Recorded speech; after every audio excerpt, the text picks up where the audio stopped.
Hi, this is Michael Orrell from MobileBurn.com, and I have in my hands right now the Verizon Wireless version of Samsung's Galaxy Tab tablet. It's an Android 2.2 powered tablet device, and it features a 7-inch display, 3G connectivity, and it's available now for $399 on contract. So the box is pretty simple, just like the T-Mobile device, and much like that, you have a very simple looking Galaxy Tab, the black back, and the same sticker here. Set this aside for now, go through and look for something interesting in the box, and we'll basically fail to find it. We've got tips and hits, warranty information, all that kind of stuff. Here is the proprietary USB cable. Goes into the bottom of the device. Also plugs into here for the charger. And it comes with one lone adapter that clicks in like that. Okay, so here's the tab itself. Let's take a look at the hardware. Of course, dominant thing is the 7-inch display. That's 1024 by 600 pixels in dimension. Touch sensitive controls for search, back, home, and menu. Up here we've got a light sensor for the auto dimming screen, and there's also a 1.3 megapixel camera, forward-facing camera for video chatting. Take a look at the left-hand edge of the device right here. You can see there's the microphone pinhole. Up top is the 3.5mm headphone jack. On the right-hand edge, we've got the power standby button, volume control, and the micro SD memory card slot. You notice this is a little different around here. There's no SIM slot for the CDMA-based devices. You've got a 16 gig card in there and 2 gig internal. And of course on the bottom, we've got a pair of speakers that flank the data connection charging port. And it works with Samsung's car dock, the keyboard attachment, HDMI attachment, all that kind of stuff. Still very hard to find these cables right now. On the back of the device, you can see we've got there's the 3.2 megapixel camera and the LED flash, Verizon's logo, Samsung's Galaxy Tab logo down there, and this is the bit of information that would normally be stored underneath the rear battery cover. This battery cover does not come off, but inside there is a 4,000 milliamp hour battery. Should be good for a couple of days worth of regular use, especially if you're not using Wi-Fi. Since I already covered the T-Mobile version of the device in depth, I'm just going to point out some of the differences between T-Mobile's version and Verizon's version here. You can see, just like on the other device, you can do a pinch gesture and quickly switch from one home screen panel to the next, or add a new home screen panel.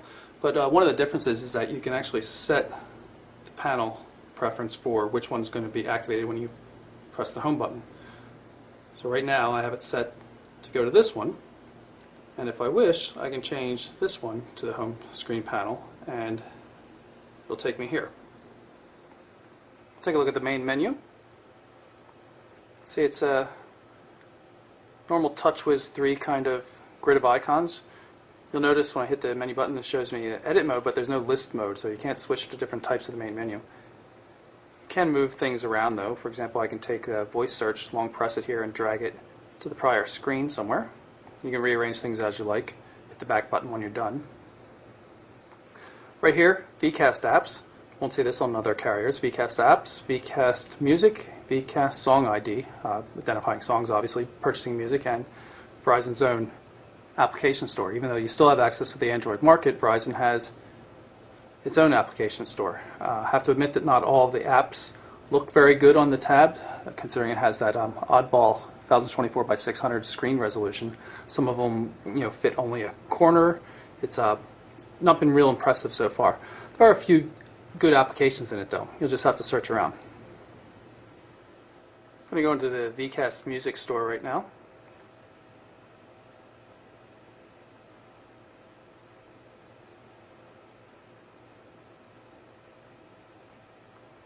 Take a look. And just like on every other VCast music store on any other device, it seems like every time you select something, it does this connecting thing. It's just really, really annoying if you ask me. Tracks are priced at $2 each. You can install the Amazon MP3 store and get things for 99 cents in general, sometimes a little bit less, sometimes a little more, but definitely cheaper than $2. So not real compelling here, but if you're a VCast Music subscriber, for the Rhapsody service or anything like that, then maybe this makes some sense for you. The Galaxy Tab is only available without a contract for $599. But the data plans, there's some options. You have a $20 a month for 1 gig of data or $35 a month for 3 gig of data, and you can use this little widget here to monitor your data use. The problem is every time you activate data, there's a $35 charge. So if you have data running for, say, 3 months, turn it off for a couple of months and then want to reactivate it because you're back from vacation or whatever, they're going to charge you another $35. It's not nearly as friendly as AT&T's model where you can turn it on month by month and without any kind of additional fees. In any case, we'll go in here, take a look at it. This shows you some of your information on your bills, what plan you're on, your device itself, and the data packages. Now, this is a business device. It's Verizon gives it to reviewers. So you can see we can't really see it right now, but if you had a consumer device, you could go through and look at your plan and profile and all that kind of stuff. One of the widgets you'll find on Verizon's Galaxy Tab that you won't find on T-Mobile's is this weather and news widget. What it does is shows current weather conditions up here, and then it just scrolls through a couple of different news headlines. Tap here, we can see the weather. It's 79 degrees here in Edgewater, Florida, where I am at the moment. Tap up here to switch through various news categories. And then you tap on any of these particular items to bring it up in the web browser. Verizon loaded 2 game demos on the device. This is Let's Golf. I'm going to just quickly show you how it works.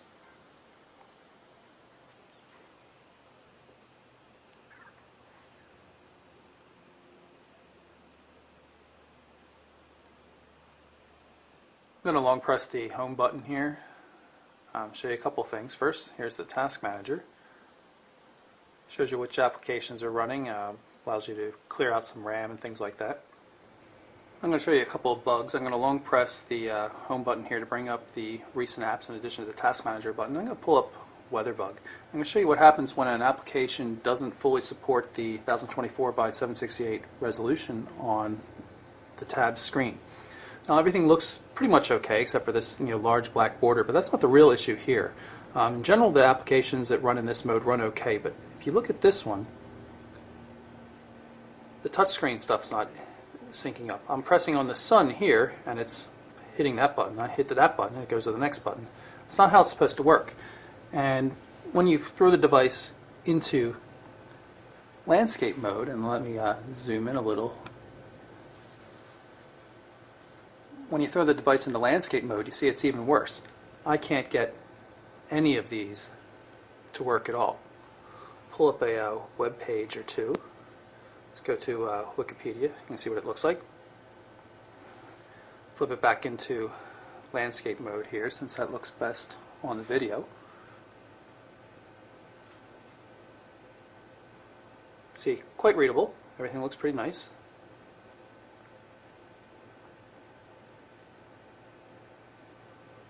So that's a quick look at the Galaxy Tab. It has the same basic features as all the other Galaxy Tabs. 3.2 megapixel camera that can shoot 720 by 480 video. Takes decent photos. It's got a 1 gigahertz processor. Nice TouchWiz 3 interface. A couple bugs as you've seen, and not the friendliest pricing scheme for the contract-free data plan. But again, it's the Samsung Galaxy Tab for Verizon Wireless. I'm Michael Orrell for MobileBurn.com.